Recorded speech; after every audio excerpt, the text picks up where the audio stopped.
अस्सलाम वालेकुम दोस्तों, सच पॉइंट में खुशामदीद। 12 अप्रैल 2010 सानिया मिर्जा और शुएब मलिक की शादी हुई, जो कि इंडियन मीडिया और पाकिस्तानी मीडिया की जीनत बनी रही। बहुत से लोगों ने इस शादी पर खुशी का इजहार किया और कुछ लोगों ने इसे आड़े हाथों लिया। जैसा कि इंडियन मीडिया और इंडिया के जो शिद्दत पसंद तंजीमें थी, उन्होंने इसे आड़े हाथों लिया और सानिया मिर्जा को धमकियां तक दी, लेकिन बिला आखिर इनकी शादी हो गई। इन 12 सालों में सानिया मिर्जा और शुएब मलिक का एक बेटा पैदा हुआ जिसका नाम है इजहान। दोस्तों, अब जो सानिया मिर्जा और शुएब मलिक के करीबी दोस्त हैं, उनका कहना है कि दोनों की अलहदगी हो चुकी है और दोनों एक दूसरे से रास्ते भी अलग कर चुके हैं, लेकिन ऑफिशियली तौर पे अभी तक अनाउंस नहीं हुआ। ये तो हम आपको आगे चल के बताएंगे कि इन दोनों की तलाक क्यों हो रही है। कुछ महीने पहले शुएब मलिक और आयशा उमर की ये तस्वीर वायरल हुई थी, जिन पर बहुत ज्यादा तनकीद हुई थी और यहाँ तक कि आयशा उमर को ट्विटर पर आकर सफाइयां भी पेश करनी पड़ी थी कि मैं शुएब मलिक और सानिया मिर्जा की इज्जत करती हूं और शुएब मलिक मेरा बहुत अच्छा दोस्त है। दोस्तों, सानिया मिर्जा और शुएब मलिक के रास्ते अलग होने का अंदाजा इस बात से भी होता है कि एक हफ्ता पहले सानिया मिर्जा ने एक ट्वीट की, जिसमें उन्होंने अपने बच्चे के साथ खेलते हुए एक वीडियो शेयर की और ऊपर कैप्शन में लिखा था कि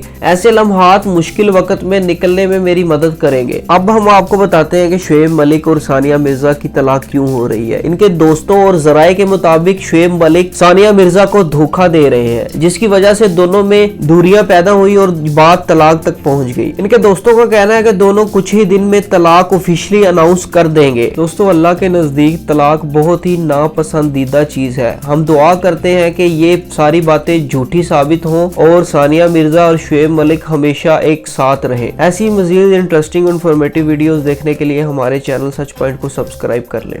मिलते हैं अगली वीडियो में। अल्लाह हाफिज।